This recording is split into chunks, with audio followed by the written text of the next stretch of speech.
नमस्कार मित्रों, history research point पर आप सभी का स्वागत करता हूं। आज का विषय है भगवान बुद्ध का अंतिम भोजन।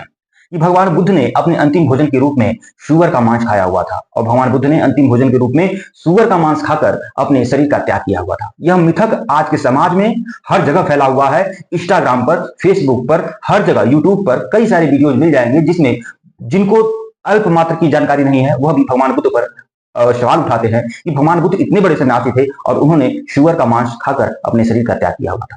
मित्रों, अगर भगवान बुद्ध के का संक्षिप्त परिचय मैं आपको बता दूं तो भगवान बुद्ध जिनका जन्म कपिल वस्तु के लुम्बिनी में राजा शुद्धोधन के घर हुआ था। राजा शुद्धोधन इक्ष्वाकु वंशी क्षत्रिय थे, शाक्य कुल के क्षत्रिय थे। इनकी मां का नाम महामाया था और भगवान बुद्ध के जन्म के 7वें दिन इनकी माता महामाया का देहांत हो गया। इनका पालन पोषण इनकी मौसी प्रजापति गौतमी ने किया था। प्रजापति गौतमी भगवान बुद्ध की मौसी भी थी और राजा शुद्धोधन की दूसरी पत्नी भी थी। यह तो भगवान बुद्ध का संक्षिप्त परिचय हुआ। मैं एक बात आपको बताना चाहूंगा, यह मिथक आया कहां से कि भगवान बुद्ध ने सूअर का मांस खाकर अपने शरीर का त्याग किया हुआ था। बुद्ध घोष एक बहुत बड़े बौद्ध विद्वान जो गुप्त वंश के पीरियड में थे, गुप्त वंश के समय के थे, जब भारत में गुप्त वंश का शासन था, तो वह एक बौद्ध विद्वान थे और उनकी पुस्तक बुद्धघोष की पुस्तक थी सुमंगल वासनी। सुमंगल वासनी में इसका उल्लेख है कि भगवान बुद्ध ने चुंद लोहार के घर जाकर उसके द्वारा अर्पित भोजन शूकर मद्दों को खाकर अपने शरीर का त्याग किया हुआ था। बुद्धघोष के सुमंगल वासनी में सिर्फ शूकर मद्दों का उल्लेख है, लेकिन उस अर्थ का अनर्थ आज के विद्वानों ने कैसे कर दिया।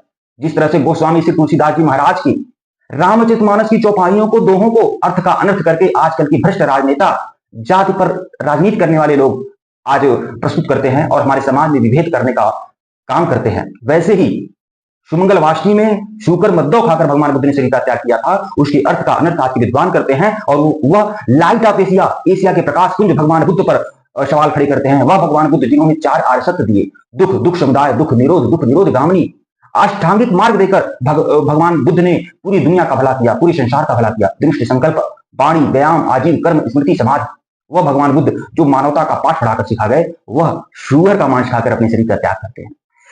एक चीज मैं आपको बता दूं, अब यह उल्लेख है सुमंगल वासनी में शूकर मद्दों खाकर शरीर का त्याग किया। शूकर मद्दों का उल्लेख सूअर के मांस से आज के विद्वान करते हैं। मैं आपको बता दूं, मद्दों शब्द का अर्थ वह मांस से लगाते हैं, जबकि यह जो सुमंगल वासनी पुस्तक है यह पाली भाषा का पुस्तक है और पाली भाषा में मांस को मद्दों नहीं बल्कि मंस कहा जाता है। उस समय के समकालीन जो साहित्यकार थे वह भी अपनी पुस्तकों में शूकर मद्दों जैसे पदार्थ का उल्लेख करते हैं। शूकर मद्दों जैसे खाद्य सामग्री का उल्लेख करते हैं। खाद्य सामग्री नहीं कहेंगे, मतलब एक तरह से पौधे का उल्लेख करते हैं। तो शूकर मद्दों उस समय एक मशरूम का पौधा था, ठीक है, एक प्रकार का मशरूम होता था और वह मशरूम जो था, जो चुंद लोहार ने दिया था, वह बहुत ही ज्यादा दिन का हो गया था वह भोजन, इसीलिए उनको अतिसार नाम का रोग हो गया था और अतिसार से पीड़ित होकर भगवान बुद्ध ने शरीर का त्याग किया। तो शूकर मद्दों जो था वह एक मशरूम था, ठीक है, न कि वह सूअर का मांस था। और एक बात और बता दूं, अगर अर्थ का अनर्थ ही करना है विद्वानों को, तो मैं आपको बता दूं, गांव देहात में मशरूम को कुकुरमुत्ता बोला जाता है।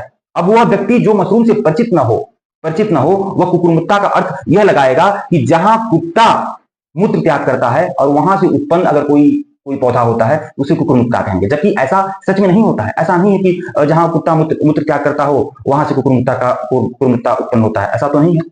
अब ऐसा व्यक्ति जिसने भिंडी की सब्जी न खाई हो और उसे न पता हो, अशिक्षित हो, और अगर आप उसके सामने कहेंगे कि आप लेडीज फिंगर खा के आए हैं, तो वो बिल्कुल ये समझ लेगा कि आप हो सकता है आप किसी हाथों की उंगली खाकर आए हैं।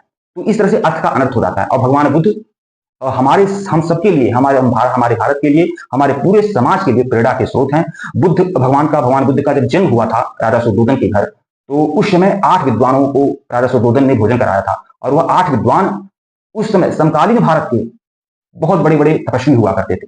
और उन 8 विद्वानों ने भगवान बुद्ध के बारे में भविष्यवाणी करते हुए कहा था, यह बालक या तो बहुत बड़ा चक्रवर्ती सम्राट होगा और या तो बहुत बड़ा सन्यासी होगा।